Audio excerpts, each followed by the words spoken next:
Hello, hello, everybody, and welcome back to some more King's Quest IV. We're not playing as a king or going on an adventure to become a king. To be fair, we did not do that in King's Cross 3 either. I mean, we kind of did.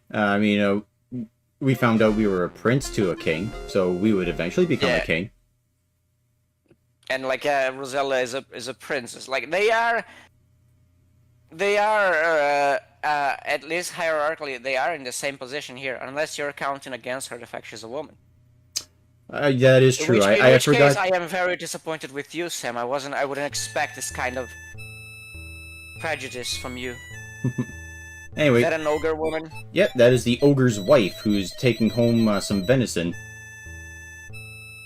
Very well animated, I might say. Uh-oh, That's house too. she saw us, so we're just gonna have to dip real quick and then come back. But yeah, I forgot to yeah, I forgot the whole women can be kings too, as proven by the Woman King documentary. Which didn't even make sense because they already had the king in the story. King Gezo. There are some interesting quotes from him in a letter that he sent to the British. Um, was it something along the lines of "fuck off, get out of here"?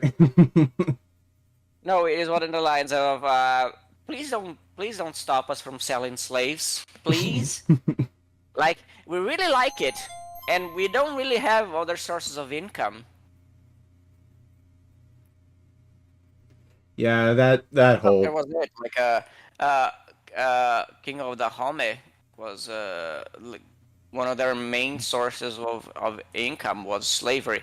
In fact, they were so dependent on slavery for the subsistence of their kingdom that once the British made their British thing and forced them to selling slaves to stop selling slaves, they basically went bankrupt.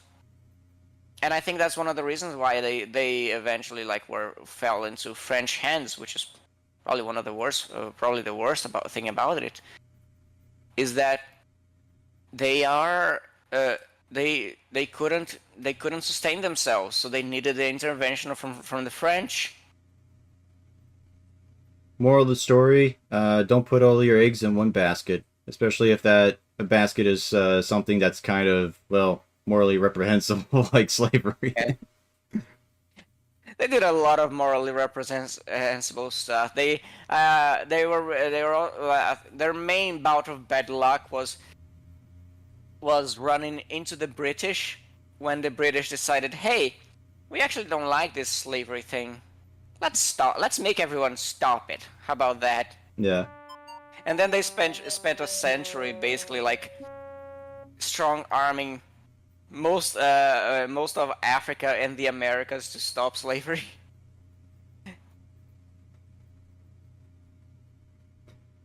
Anyway, so we're just waiting around here. Oh, here we are. We got the ogre has come back, so we can look through the keyhole.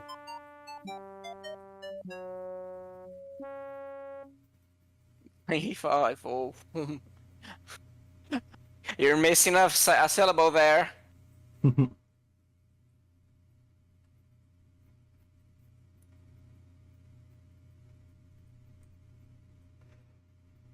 Unfortunately, we're mixing up our fairy tales again, so instead of it being a giant, it's just an ogre. Which I guess is a type of giant, but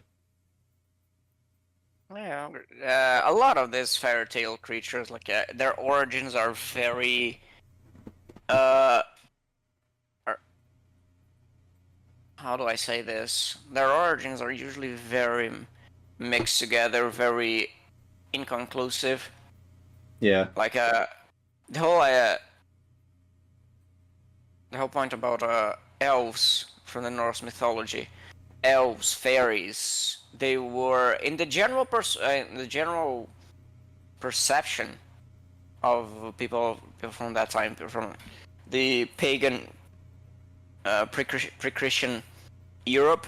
They were essentially like spirits, elves and fairies. They were basically like they were seen.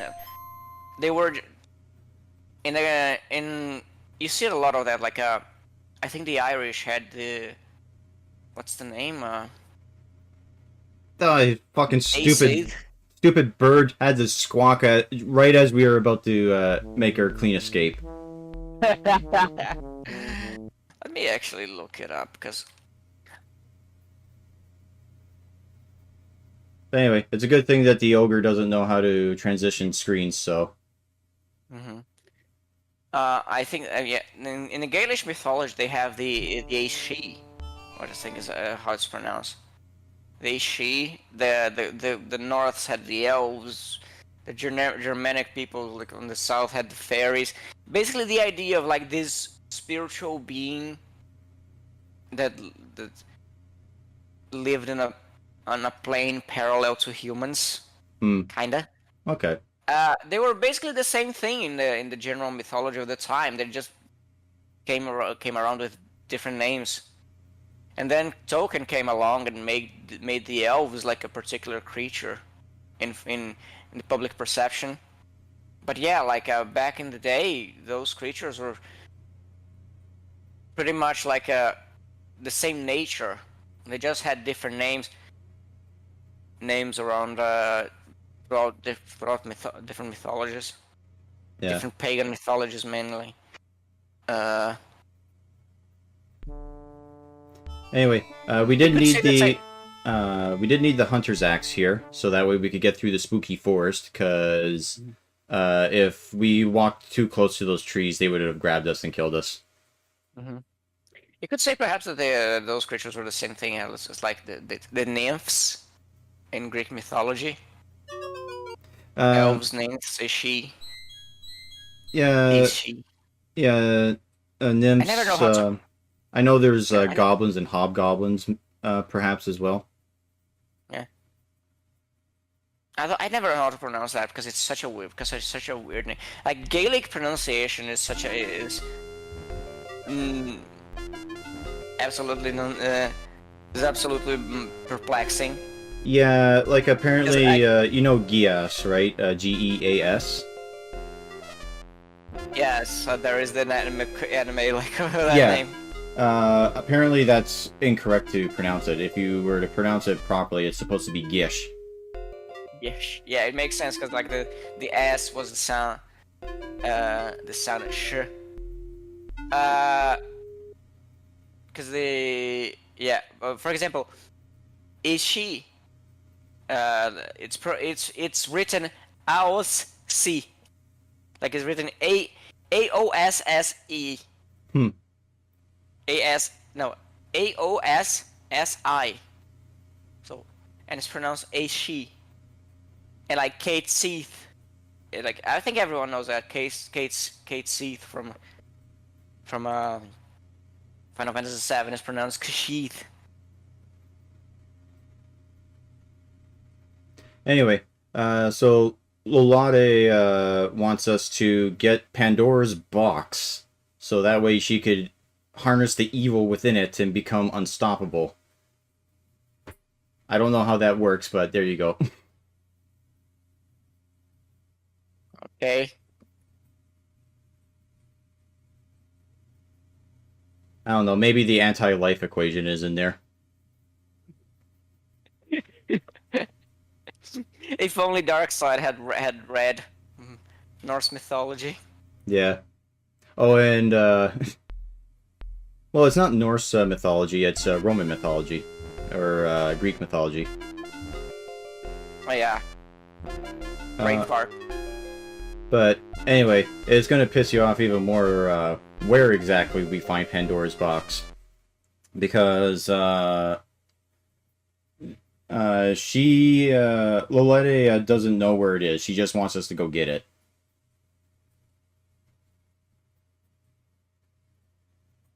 But because I've played through the game, I know exactly where it is. And the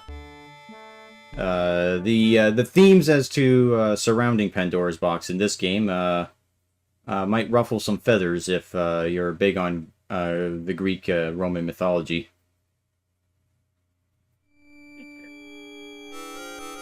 But here's another one. We have 3 witches here, each with 1 eye, and they seem to be passing something between each other. A blunt. No, no, not rake the eye. We must take the eye.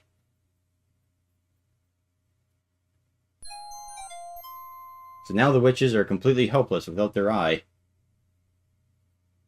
And what you're supposed to do here is not give it back to them, but leave, come back, and then they give you a scarab.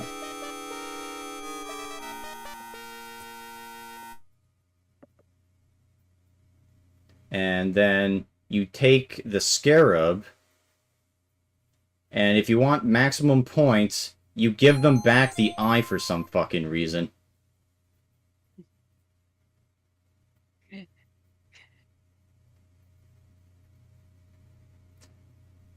And then they say to come closer for a gift, and then you ignore that gift. Because we got the scarab from them, and that's all we need.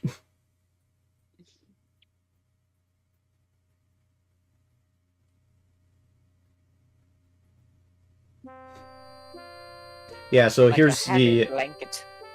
Yeah. Oh, do they have a day and night cycle, or is it just a thing that happens at some point in the story? That's the thing. I'm not 100% sure if it's like a timed thing where, or if it always happens at in or around this point in the game.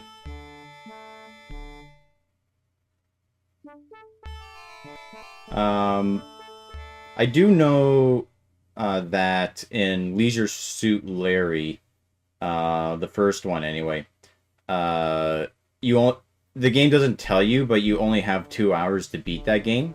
And if you take more than 2 hours, then Larry commits suicide because he didn't manage to lose his virginity.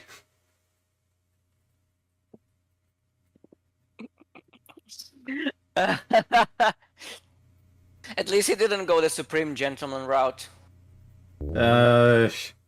Well, if you played Leisure Suit Larry, or at least the first one, he kind of does. What, does he shoot up a school? No, no, nothing like that. It was more along the lines of he did the more fedora tipping way of just giving a woman like literally everything and then not getting anything in return. Please, just a crumb of pussy. Basically. No, but like you're not aware of that meme then, like the Supreme Gentleman. No, I do know about Elliot Rodger and the Supreme Gentleman thing. Yeah.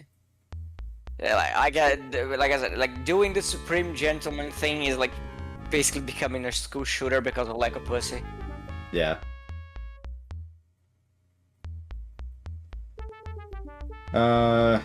So this, so yeah, because we have the obsidian scarab, all the zombies just immediately run off as soon as they come near us. So.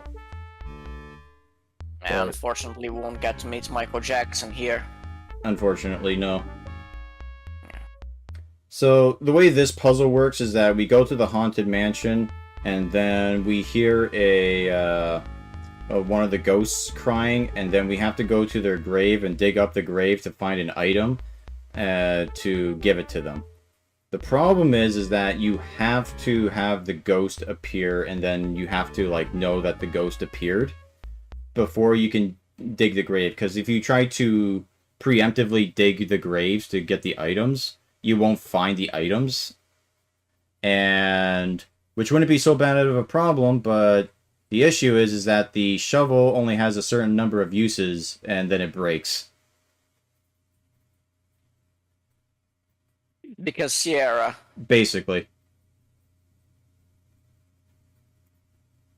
But on the bright side, it's not super picky about where exactly you dig the hole, just so long as it's like in and around where the tomb is, or the stone. Yeah, I think you mentioned this before. You have the Quest for Glory games, right? Yes, I do have Quest for Glory, and I actually started playing it a little bit. You mentioned Baba Yaga in our last recording.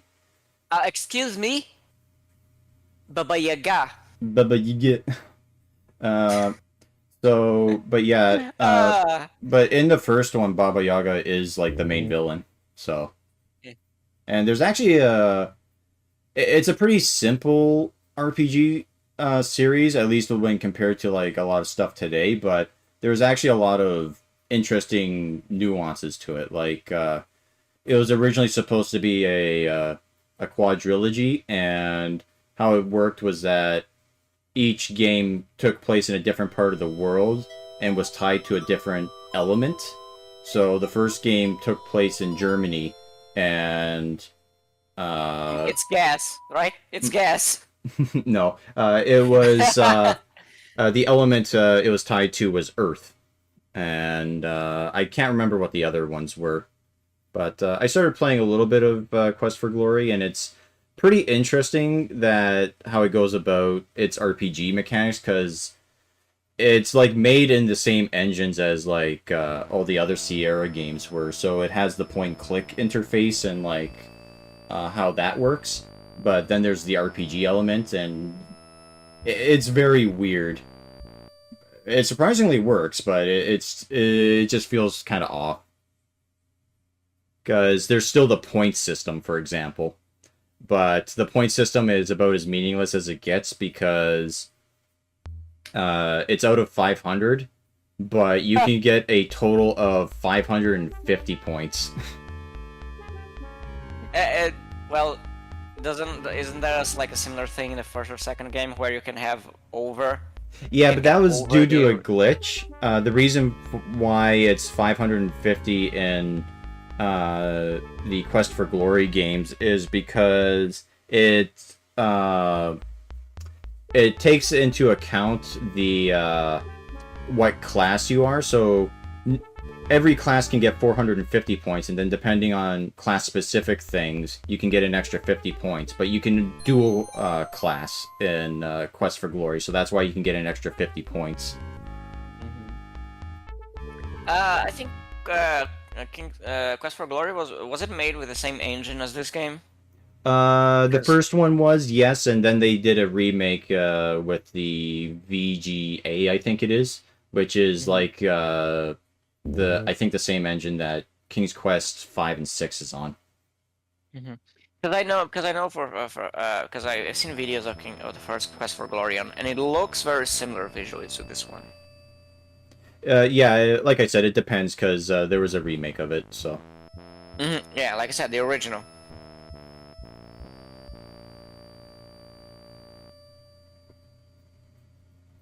Yeah, and this is also why I'm saving after each one, just on the off chance that if I needed to actually talk to the ghost or do more stuff with the ghost, and I go out and dig up the grave, and it turns out that I got it wrong, then I don't lose essentially my shovel. Tombstone. Here lieth the body of Bat Golden. Yeah, and this is the one that we need, because it was a crying woman, so this woman was sad about her husband dying at sea.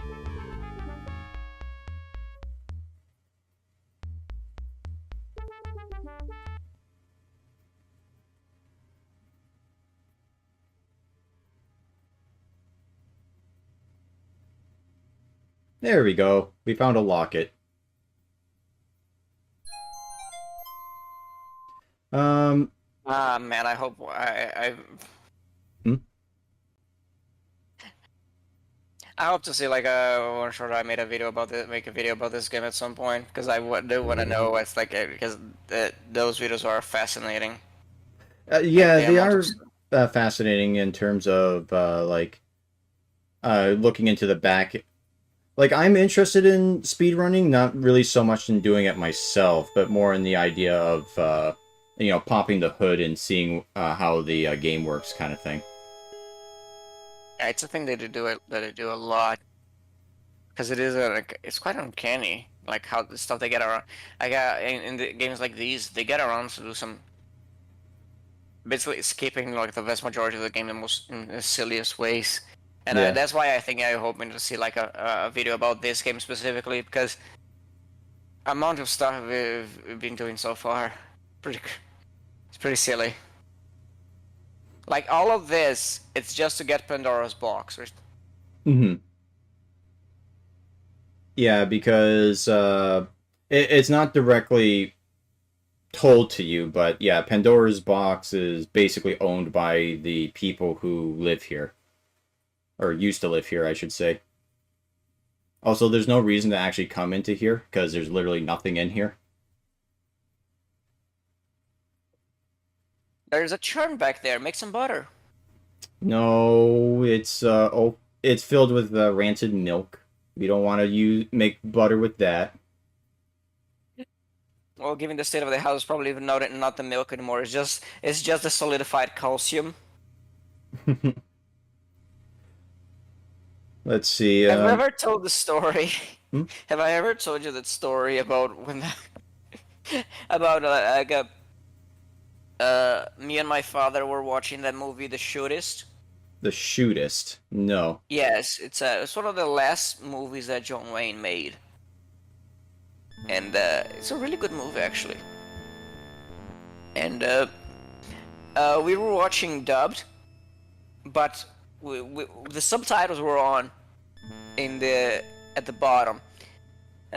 We couldn't figure out how we couldn't get the subtitles out of the movie. And at some point, there's a scene where the character was talking to like an old lover, and the subtitles start differing quite heavily from the dub.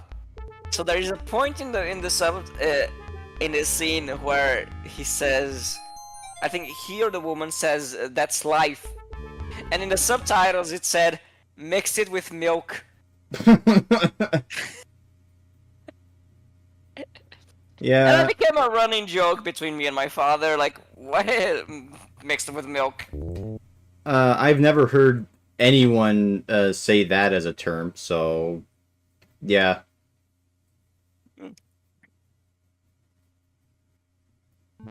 Let's see. So we give the medal to this guy, and then he's happy. And I think the last one is a kid. Goodness gracious. Yep, there he is.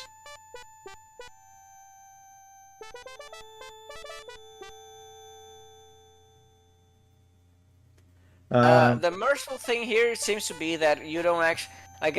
Do you need to see any of the ghosts, or do you just need to be made aware of their presence in the store in the house? I think you just need to be made aware of their presence. It's just, again, I'm just being cautious because I found out in one of my earlier runs that the shovel does break if you use it too often.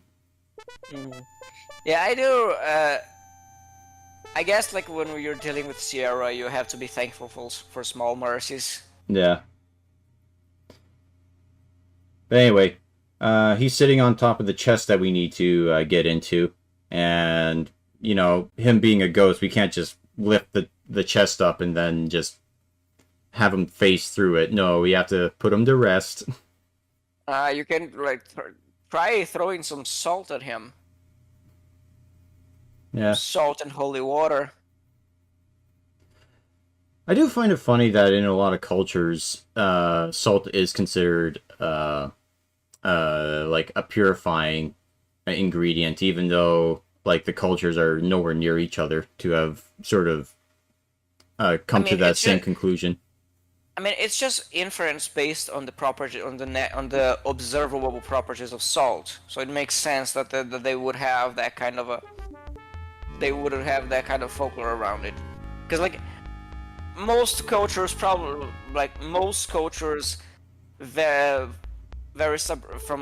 beginning of civilization really notice salt can be used to stave off rotting from meat and that kind of stuff. So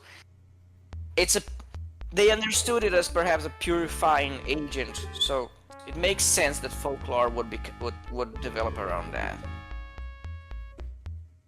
Yeah, I guess. But again, it's still I still find it a little bit funny.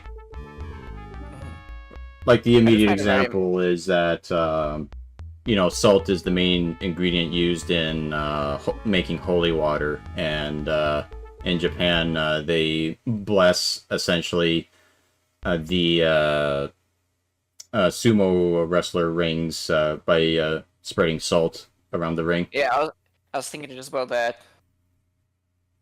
How like how every time they enter the ring, they splash salt all over it.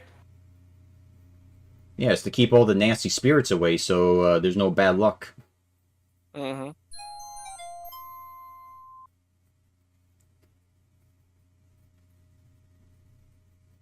Anyway, so we got the toy. So we can give it to the boy, so we can get into the chest.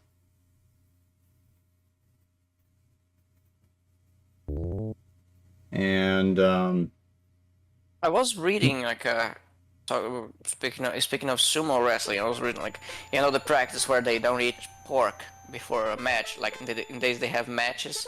I did not hear about that, but, go on. Yeah. Like one of the main foods that the sumo wrestlers have is nabe. Like one of the most common dishes they have when they are training is nabe. But the practice is that when they have in days they have a match, it's considered bad luck to eat pork. You have to eat chicken because pork walks in all fours, while chicken walks in two legs. Oh, okay, so So that's the idea so behind it. you gotta stay on your two legs the whole match. So don't eat pork. So yeah, and from like I was it's something to remember because I was watching a while ago. I think a long time ago actually, a video about nabe, Mm-hmm. and I've seen some like different versions of people like try to make recipes that just derivated from the practice of nabe. And one recipe that I saw was a restaurant where they cooked the meat, and ironically enough, the meat was cut in cubes. That were They cooked the meat in miso paste. Hmm. It's pretty funny because like it's a very thick, like they drop a very thick miso paste on the meat, and it just starts boiling there. So I was thinking, like, I never managed to find that video again, but I was thinking like perhaps if I get the chance to go to Japan someday, I be on the lookout for that. If I ever get the chance to find a place that serves that kind of recipe, Yeah. that kind of dish, because I imagine the it must be at least interesting to savor it. Also, here's an example of some wonky ass fucking stairways that Sierra has put in. These are a bitch to climb, not so much because of the perspective, but rather because they flip the fucking controls on you as you're climbing. So what they do is that it kind of makes sense, but at the same time it doesn't. So what they do is that once you get to like that halfway point where it goes from the bottom left to like the middle right, they swap it so that way if you push down on the keyboard, it'll force you back down the stairs rather than up the stairs. And when you say it like that, it kind of makes sense. Like, oh, they want it so that way if you push up, you're always going up the stairs kind of thing. The problem is that it doesn't follow that rule all the way. So they swap it based on the perspective that you're moving. So that's why I'm kind of like moving up and down and all around, trying to figure out what direction I'm supposed to be going in, because again, it's like they swap airplane controls just to fuck with you. Which begs the question, why? Why do that in the first place? I, again, I can kind of see it because it's once you get to the point where you're more closer to the screen, you push up to go up the stairs. But You know, you're probably giving them more charity than they deserve. Because, probably, like you say, oh, I can kind of see it. No, I can't. Just keep the control the same. yeah. The perspective changes. Like you don't need to. Like we've been through stuff like this. Like I remember the trail with the rocks in the previous game. You don't need to do this nonsense. Just keep the perspective. Like keep the perspective and make the controls the same. The control keep the controls consistent. It's nonsense. Like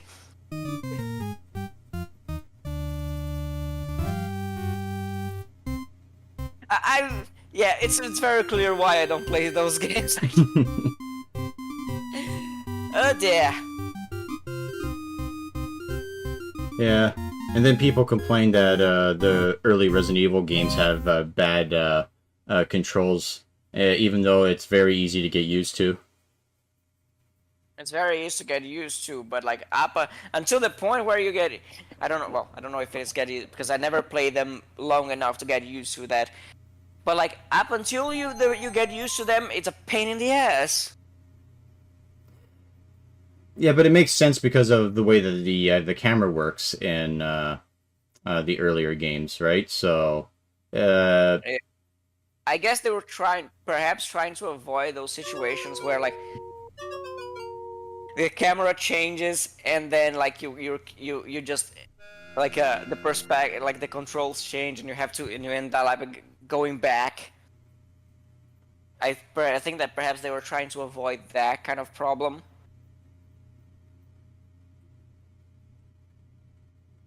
yeah, so yeah, now here's me being really hesitant to try and get down these fucking stairs because of the control issue again. Like, god damn it. I just want to go down the damn stairs. Yeah, it's a shame that Rosella didn't learn to face tank fall damage. Yeah, it gotta be like the guy in King's Quest 8 where you just equip your fists and then you can survive fall damage. Have you seen the... I do recall a long time ago there was this this online comic series called 8-Bit Theater, and there was a character. I didn't read much of it because it wasn't very well. It didn't age very well.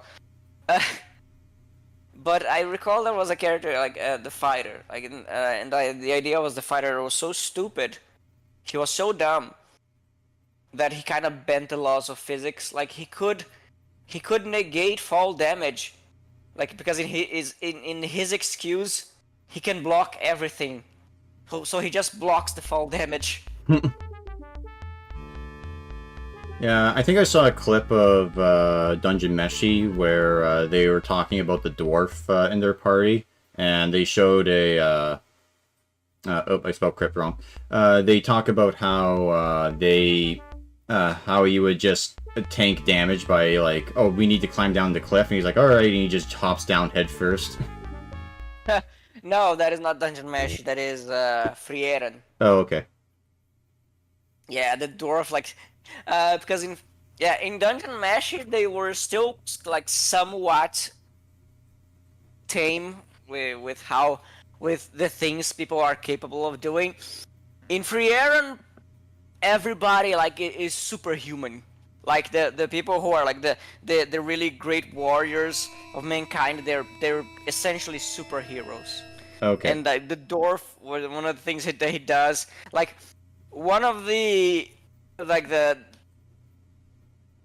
one of the main characters in Frieren is a teenage boy, and like one of the first things in the story he does is solo a dragon. Yeah. Anyway, this is what I was talking about. We find Pandora's box in a Egyptian tomb. Yeah. So yeah, that was a I do very much enjoy the scenes of Aizen just face tanking, like tanking damage in the silliest ways. And there's some really based moments, like the old man getting into a fist fight. It's pretty nice.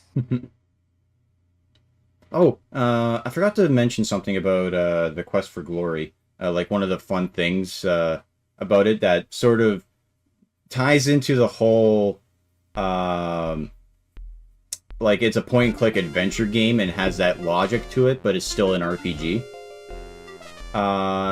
If you have a lockpick and if you use it on yourself, the game says, "Congratulations, you've managed to pick your nose."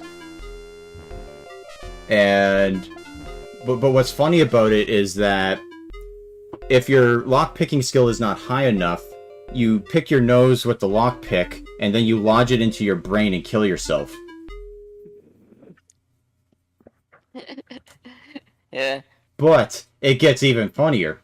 If your lockpicking skill is high enough, you can pick your nose with the lockpicking tool, and then raise your lockpicking skill, so you could actually like immediately boost your lockpicking skill to max by picking your nose. Goodness. You mentioned like if you have a lock picks and you decided to pick yourself, like I was very glad that they decided that the thought crossed to my mind that it would be dickish enough to do a Dr. Kinsey reference. I'm drawing a blank on it as to who he is, but Dr. Kinsey was like the guy who wrote those books about like the sexual behavior of he wrote those books about sexuality in the 50s, and it was like the sexual behavior of the American adult male, and I think that was the name, sexual behavior of the adult American female. And well, a lot of criticism is made about his books, like how about the fact, for example, that a lot of the people that he interviewed were actually convicts. oh, okay. So not the average population, not like a sample that actually reflects the average American population. Because believe it or not, most Americans are not convicts. And here's the thing. Apparently Kinsey was a bit of a degenerate. Because one of the things he did in his life is that at some point he attempted to shove a wire down his urethra. Yeah, that's Like a fun thing to know about sounding.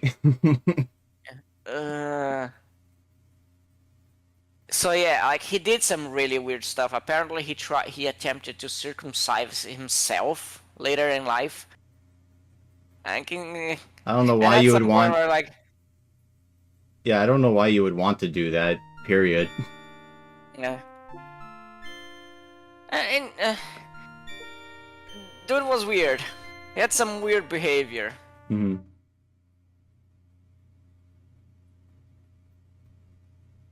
Yeah, his name was Alfred Kinsey. Well, he actually does. He actually has a very unfortunate appearance. Yeah, most sexual degenerates do, but anyway. I mean, he kind of looked like he would have a windowless van. Yeah, he kind of like has the physiognomy of the guy who would have one of those. Yeah. It's a very unfortunate look to have. One of the most difficult books I ever read was one called the book Let the Right One In. Hmm. You ever heard of that, right? No. Heard of that book? It's a book about like the little boy who befriends a vampire, and one of the main characters in the book is a pedophile. Yeah, that sounds like a good book. Yeah, like uh, every chapter where he was like the point of view character was like was a very difficult one to go through. Anyway, here are some stairways again, and they do the same bullshit so as the previous ones, so the controls are Oh reversed joy. depending on what side of the screen you're on. Oh joy. Yeah, see, I pushed down and then it sent me back up or something like that, or the other way around. And that's the halfway point, and, and I was too close to the edge when it happened.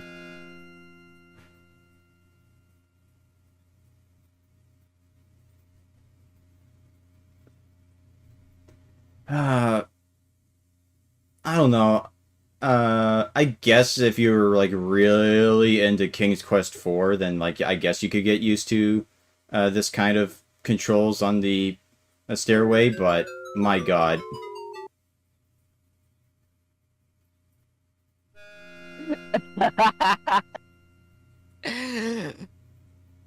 That's bad. Yeah, I think what really does it for me too is that it's so incredibly difficult to tell when you're on the next stairway, you know? Okay, there we go. We're on it. Oh boy.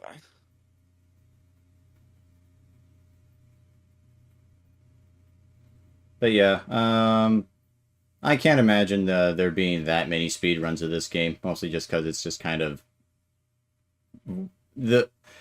It's not really a black sheep in the series, but it's definitely like a the middle ground of the series, you know. Mhm. Is the black sheep the 3D one? Yeah, the 3D one is absolute dog shit. Oh, damn it, we got caught. So we get sent to our room, and they take away our key. So looks like we're getting married.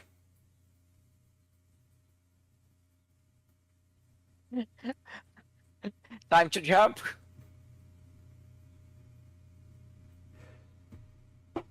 Can you Uh, not get caught?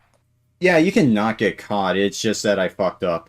But you get a special game over sequence if you get caught here and you get married. Like her clothing there.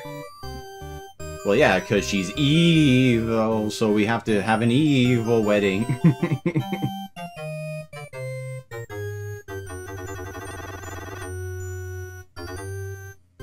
Now we may kiss the bride. He hits her face. Or she dies. No, we just fainted. Oh. I thought like if she dies, like, well, brother, you're gonna be single forever. Yeah, she died from the kiss, and it was like, oh man.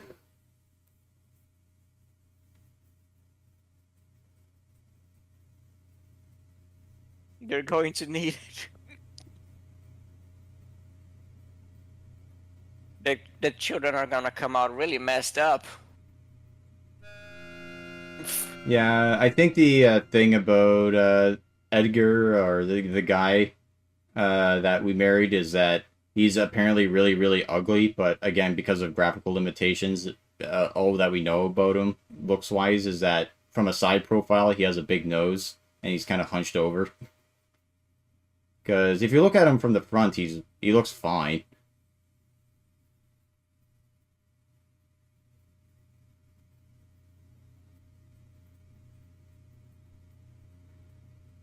But yeah, the reason why the guy woke up and caught me was just because I was too close to him.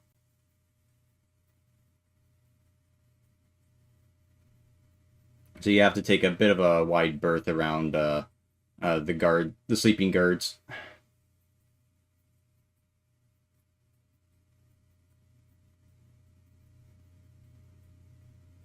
Um, let's see.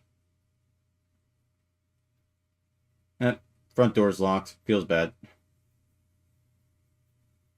I'm just trying to think of what else there is. I would you want to do the leisure suit Oh Larry? no! What? Oh no! Yeah, what are we saying oh no about? More stairs. Yeah, more stairs. I do like the view of the outside of her castle, where it looks like the castle is it's completely black, Yeah. so it looks like it's made of obsidian. And there you go again. Yeah, got caught. So we don't need to see that marrying sequence again. But no, I just realized, oh yeah, the place where we have to go to get our stuff back is over here. Forgot about that. They kept it in the cupboards.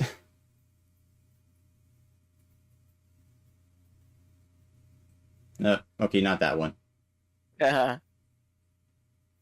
It's this one. They value your possessions. What do you mean I'm not close enough? Fuck your mother.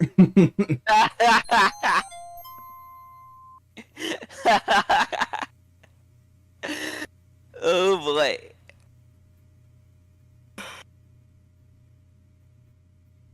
I'm trying not to wake up the guard. Here we go.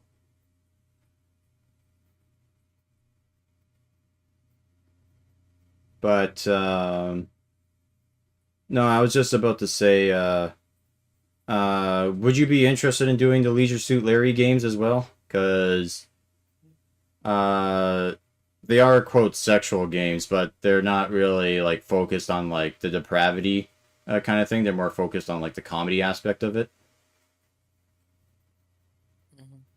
Or they're kind of like a 80s movies sex comedy. Yeah, basically. Yeah. I mean, I don't particularly have much of interest because it's not fantasy. Okay, fair enough. But if you wanna ever try them, I'm not gonna put my foot down and say no. You want to use the gold key or the skeleton key? Use the gold key. Fuck. Jesus.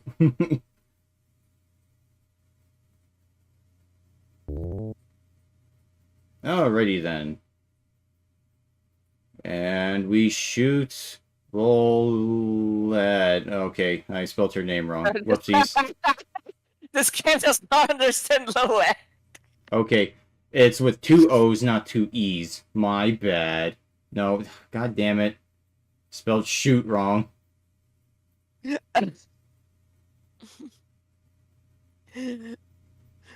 Prop. Man, it's a good thing that she's a loud sleeper. Low load. Yeah, what did you shoot her with? Cupid's arrows. Yeah. So, and the reason why she is going to die here is fucking insane as to why she died.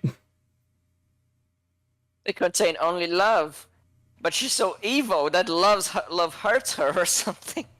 Yeah, that's actually it. All the pure love entered her body and acted as a poison in her system. Okay. Stop with the D&D science there. Come on.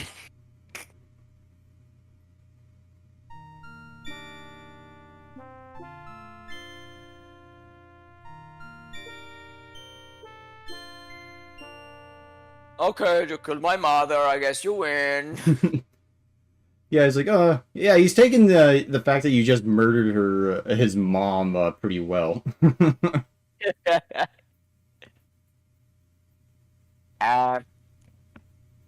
Anyway, we got the amulet, so now we have everything we need to complete the to get home and complete the game. Fantastic.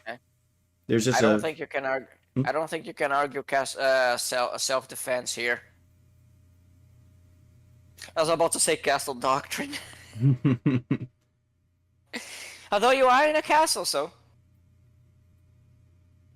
Yeah, so there is a few extra things that we need to do if we want max pointage, which I'm going to do. You're trying to make. Is pointed a word, or Uh, you're trying to make it a word? it's not a word as far as I'm aware of, but yeah, fuck it. I mean, yeet is a word. Why not? Yeah, yeah. I mean, there are worse sins committed from the in the English language, like the English language itself. Alright, let's get the box.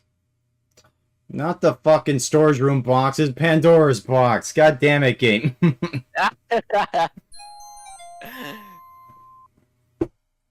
uh, Imagine if Pandora's box was like just a massive box and she had just to carry that on her shoulder. What, like it was in God of War or something? Yeah. Uh, I'm still kind of baffled that they went the route that they did with the Norse games, where they basically gutted the gameplay and just made it entirely a movie. Yeah, because the people who made it are ashamed of having made a game that you could have fun with in the past. You know, all the violence, all those tits, all those head ripping, and Just being nice and cathartic, yeah. Feels just bad. being an evil bastard that tears everything. That was like a bit toxic. So we gotta make up for that, and we gotta make it a movie. But now to assume my rightful place as evil queen. Oh, we don't have time to be evil. God damn it. What was I talking before? God of War. No, before God of War. Oh, how English language is a stinky butt language. Oh yeah. I was watching a video I think probably heard of this channel. I think it's called Native Lang, and he does short videos about languages, and he was talking a bit about like how the Chinese have try to reconstruct the sound of ancient Chinese, and I was thinking to myself, Jesus Christ, the Chinese themselves have been fighting with their writing system for like thousands of years, and I'm thinking, the people mock the Americans for all the lengths they would go through just to avoid using the metric system. That is nothing compared to like the length of trouble the Chinese go through just to avoid writing an alphabet or like a better writing system. Yeah. Like he was talking about how a struggle it was for the Chinese to study the characters and the poetry and literature of their throughout their history, just to reconstruct the poems and make them rhyme again, reconstruct the sounds of the language of the characters and make them rhyme again. And I was thinking to myself, guys, just write an alphabet, for God's sake. Just write an alphabet. It's not like you don't know them. Like the Indian Abugidas have been around since before Christ. You know about them because you knew about the Indians. Genghis Khan got some dude to write an alphabet for his language. Why couldn't you just do that? You have no excuse. You know what's the funniest thing? That they declared war on sparrows. No. Although that is pretty funny.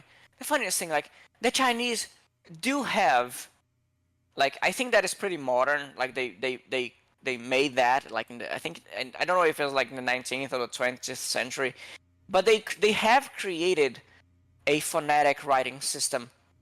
They just don't use it.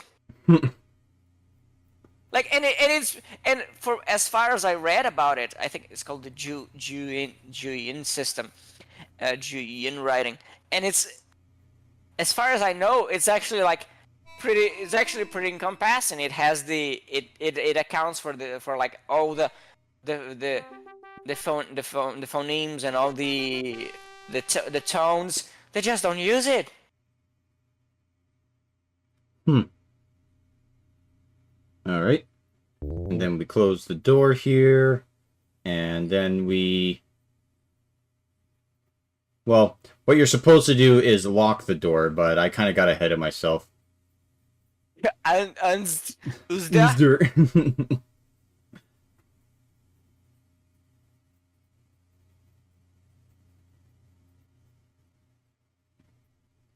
We have better things to do than that, so... I don't know. Toss the fucking key. But again, I kind of assumed that when you close the door, it just locked automatically. So that's why I was kind of confused. Like, why isn't this working?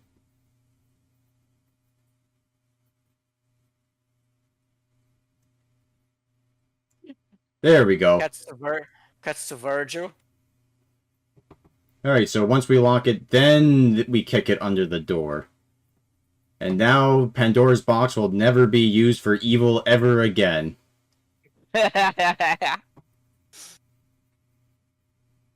Until one game in the future, perhaps. Well, at least not until some natural disaster happens and the area completely reshapes so people can go into the tomb and they notice a fancy box and they open it to see what's inside.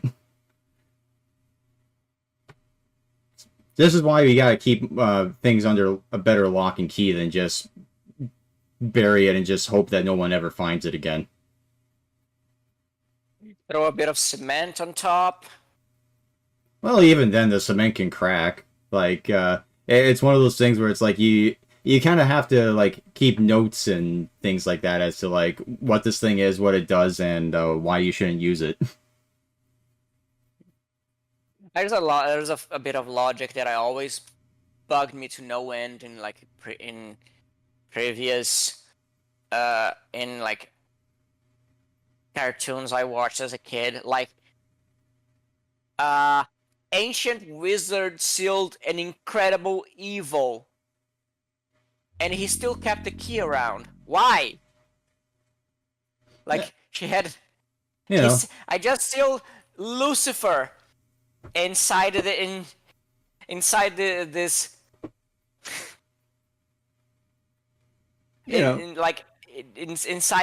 cave. By the way, here's the key. Keep somewhere safe, okay? No, destroy that. Don't be a dumbass. Just destroy the thing. Melt the key. Yeah, but what if we need Lucifer in the future? You never know. He might know where's the butter. Yeah, exactly.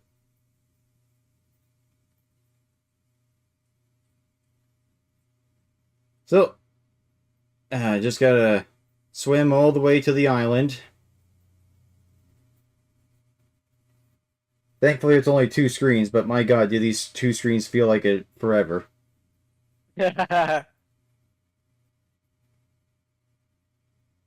Oh, something I forgot to mention about another weird quirk about the controls in this game.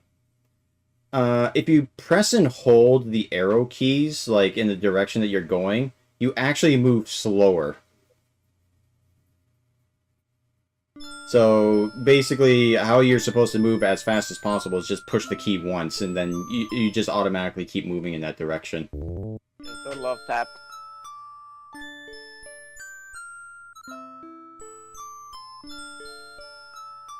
And thankfully, these stairs aren't constructed by fucking morons, so it's just a simple, you go up the stairs and there's no confusing bullshit on top of that. By morons, you mean like the people who the programmers? Yes.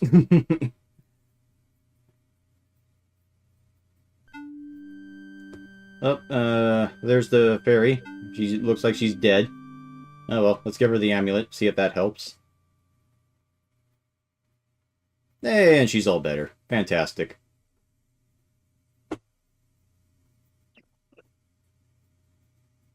Give her a shot of adrenaline. Oh, and we're 2 points off.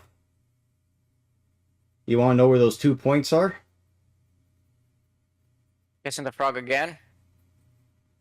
No, the 2 points is right here. If we didn't get the chicken... Eat one of the little fairies. No, we have to give the little chicken to, the fairy. Oh, is that the one laying golden eggs? Yeah. Oh, I just noticed the animation of her petting the chicken.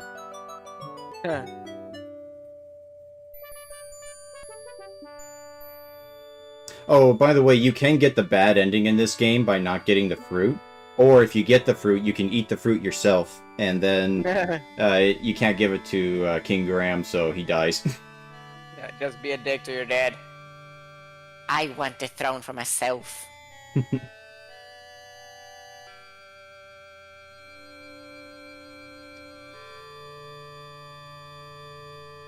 This peasant clothes with your royal gown.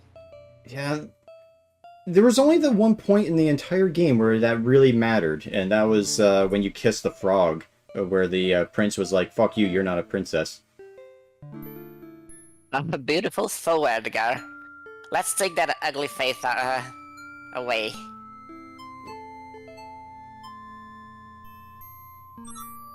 Oh! This handsome hunk. I'll say that. Get an AI to say that in SpongeBob's voice. Think about it some more, and then... Nah. Oh, you're sweet, but I can't marry you. Every nice guy's a fucking reality. But no, the reason why Rosella can't marry this nice guy is because she has to go home right fucking now. It's not like she can just, you know, say yes and then I have something to do first. Can you just wait like a couple minutes? My dad is dying. Yeah.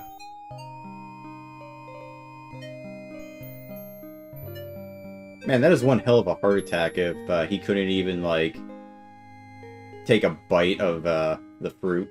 Like, he had to essentially be forced to do it. Let's shove the fruit like... Shove the fruit up his throat. Yeah, get the plunger and just sort of shove it down. Come on, here goes the smoothie.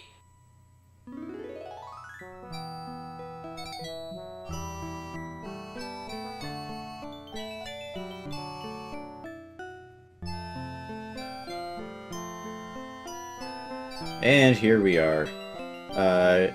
They decided to give the hat back to Graham because he's got too much life ahead of him. And with that, he will be the star of the next game. With Not to retire yet. although funny enough, King's Quest V is the last time you play as King Graham. All the other games you play as somebody else.